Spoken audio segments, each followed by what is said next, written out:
What's up guys, welcome back to another video. Today I'm going to be going through game week 14 in the Premier League. Right, so we start off at the Emirates, Arsenal against Wolves. I predicted a 6-0 Arsenal win, ended up only winning 2-1. However, they were 2-0 up after 30 minutes and they could have been 6-0 up by the half-time whistle. Started the game really well, 2-0 up, then Jose Sarr in the Wolves net got injured, Bentley came on and actually made some really good saves. Arsenal had so many chances, they hit woodwork a couple of times. Odegaard looked back to his best in this game. Finally, we're starting to see the Odegaard from last season. You know, he's been terrible this season, but what a performance he put in this game. Set up both Eddie Nketiah and Leandro Trossard with golden opportunities that they should have taken. Finally also hit the post. Jesus had a golden chance as well. Like, there were so many opportunities for Arsenal. But Wolves hung in there and they got a consolation late on. It was actually quite a good strike. They could have actually had another couple of goals as well because Zinchenko, despite doing really well for Arsenal's second goal, looked really bad in this game. He made so many mistakes, he kept giving the ball away and he was punished only once, luckily for him. Arsenal are now a couple points clear at the top of the Premier League. They are my favourites for the title now. Brentford against Luton, I went with a 2-goal Brentford win. Maybe I got the scoreline wrong, but hey, I'll take it. This was a really dominant display from Brentford. Luton didn't really have a chance, in all honesty. They scored a nice goal, to be fair. But yeah, Brentford were the better side. They created a lot of chances. Kaminsky made some very good saves. Neil Maupay, for some reason, has come back to Brentford and has learned how to score goals again. He was terrible for both Brighton and Everton, but he's actually looking quite good at Brentford again. Burnley against Sheffield United. I went with a 2-1 Burnley win. They won 5-0. Now, Sheffield United did have a red card at the half-time mark because Ollie McBurney was an absolute idiot. He got a yellow card for elbowing O'Shea in the head. He could have seen a red for that because that was a horrible moment. Like, we clearly aimed to do that. And then again, they went up for another aerial duel and he just hit him. What are you doing? Are you stupid, man? Paul Heckingbottom was quite clearly angry at him and called him out in the post-match conference about it. He's also been sacked today, which is unfortunate for him. Chris Wilder rumoured to make a return. Finally, we're definitely the dominant team and they deserved the win. Nothing more to say. They actually learned how to score goals. I actually have thought Burnley have played quite well this season, but they just haven't really got good enough results because the style of football they're trying to play maybe doesn't suit the players amazingly, but in this game they were fantastic. Nottingham Forest against Everton, I went with a 2-1 Forest win. Everton ended up winning 1-0. It was a pretty even game on the whole. Everton had some big chances. Beto, who really should have scored. McNeil had a big chance as well, one-on-one with the keeper. Murillo, who was rapidly becoming one of my favourite players in the league, was injured and he raced back to the goal line to stop it going in. Beautiful stuff. Forest should have had a penalty because I think it was Yates. He was getting his shirt pulled and I don't understand how that was not given. It was so clear. That was like a 0-0 as well. That would have probably put Forest 1-0 up. Instead, Everton, not long after, go up the other end. McNeil, really nice strike, cross goal. And yeah, Everton won 1-0. There is a bit of pressure on Steve Cooper, which I don't really think is fair. I think he's doing a decent job. He's had a few injuries to contend with as well, and they're not really close enough to relegation zone for his job to be under threat, in my opinion. But this was a big result for Everton. Another away win. Even with the points deduction, I think they're going to be absolutely fine. They're getting really good results. You have to applaud the job Sean Dyche is doing because the squad on paper doesn't look amazing, but he's doing a really good job with it. James Garner was really good in this game as well. I don't think he's really been talked about enough. He's obviously part of the England under-21 European Championship winning squad. Newcastle against Man United, I predicted a 4-1 Newcastle win. They ended up only winning 1-0. But they could have easily been 4-0 up after the first half. They were so good. Trippier and Livramento, once again, phenomenal. Garnacho and Rashford, in particular the latter, just couldn't live with them. Rashford had to get taken off after now because he was so bad in this game. He continuously let Livramento just run past him.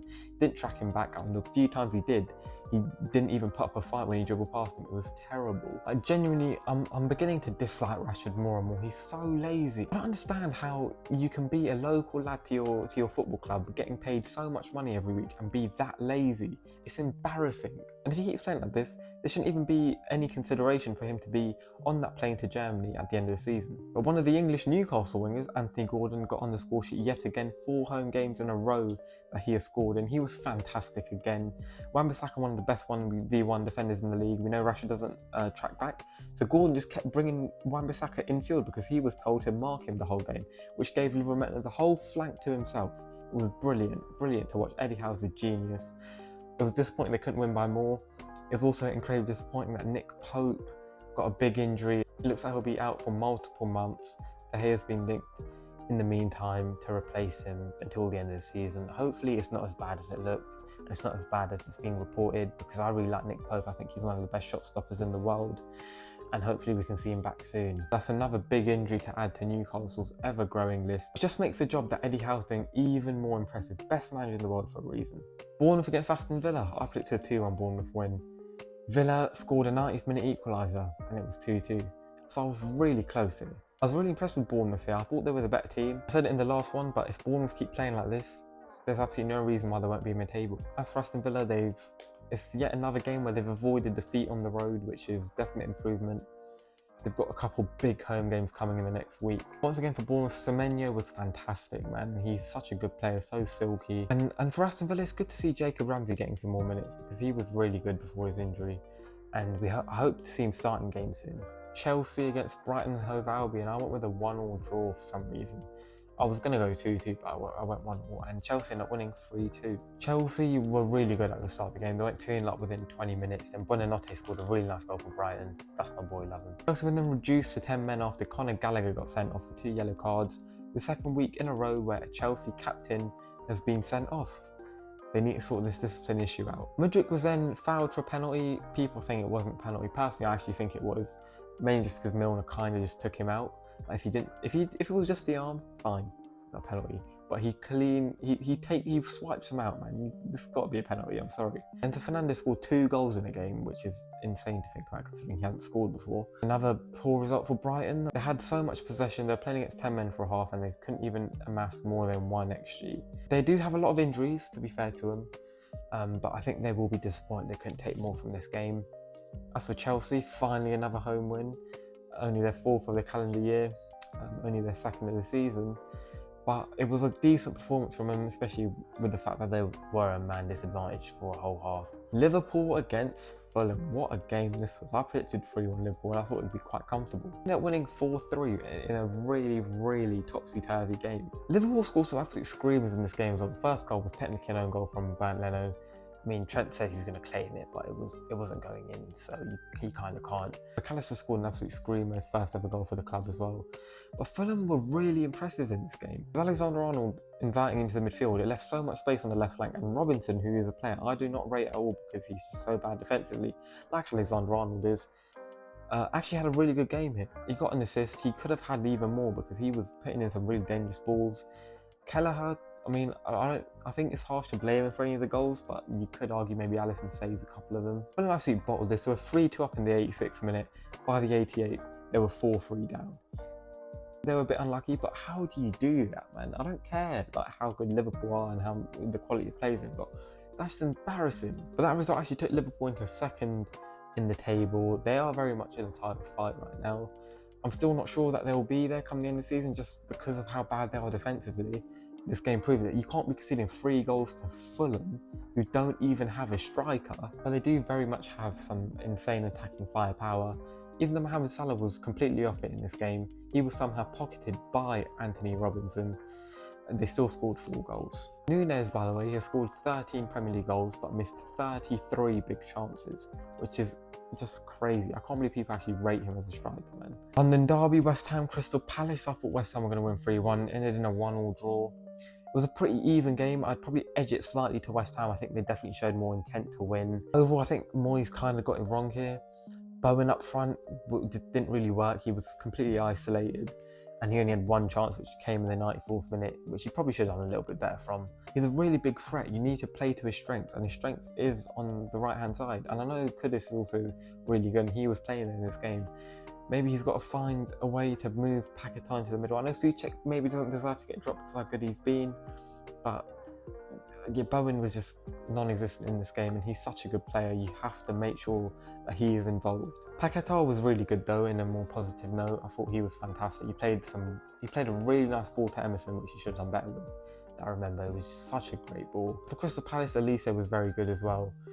As you would expect, you know, especially with Eze out, there's a big impetus on him to perform, and he's been doing that as he has been for the last couple of years. In the final game, Manchester City against Tottenham, I predicted a 5-3 Man City win, ended in a 3-3 draw, but it was yet another game that was completely overshadowed by a big controversial referee decision. 90th minute, Emerson Royale fouls Erling Haaland. The referee's about to blow for a free kick, but he sees Erling Haaland get up, so he plays advantage. Erling Haaland plays a fantastic ball over the top of the Spurs defence and finds Jack Grealish. For some reason, the referee then decides to blow his whistle for a Tottenham foul. The Man City players all surrounded Simon Hooper after that, and they're getting fined for that. I hope Simon Hooper gets fined for an absolutely horrendous call, but I don't think he will, because the referees are so protected despite consistently making bad calls, despite consistently making mistakes and costing teams points. Nothing happens to them, so why are they going to change what they do? I think Erling Haaland has every right to be angry. I think the whole Man City team have every right to be angry. They handle themselves really gracefully after, they don't really want to talk about it too much. Pep Guardiola even said, like, it happens sometimes. They're being too nice about it, man. You got to say, nah, man, what is he doing? He's an idiot. I think Man City will be disappointed they didn't get more from this, especially against a very depleted Spurs team. In the first half, they were all over Tottenham. Like, Tottenham took the lead, but after that, it was all Manchester City. Doku hit the crossbar. Erling Haaland missed 2 golden opportunities. Couldn't believe my eyes. Doku also had to come off with an injury, and Grealish is suspended for the next game. So, yeah, Man City might be in a bit of selection dilemma, especially with Rodri also being suspended, which is a big loss for him. It's now 3 games in a row Manchester City have not won, which is unheard of in this era. Now 3 points off the top, with Aston Villa away next. It's not looking good for them. But for Tottenham, they finally ended their run of 3 league defeats in a row. I think they can be proud of what they did. Kulusevski was very, very good. Heung-min Son was good. I think Brennan Johnson was good when he was involved. He also had a real good resurgence in the last few games. He was fantastic yet again. Davies was okay, wasn't fantastic. Royale was, again, okay, nothing special. But Bissouma was terrible. He was so good at the start of the season, but he's really fallen off a cliff the last few games. Like, he needs to pick himself up. Højbjerg came on in the second half and really helped solidify Tottenham a bit more, because they did look really open in that first half. It's a good result for them, and that's what I thought of the game week. Let me know what you thought in the comments below, and I'll see you soon for another video.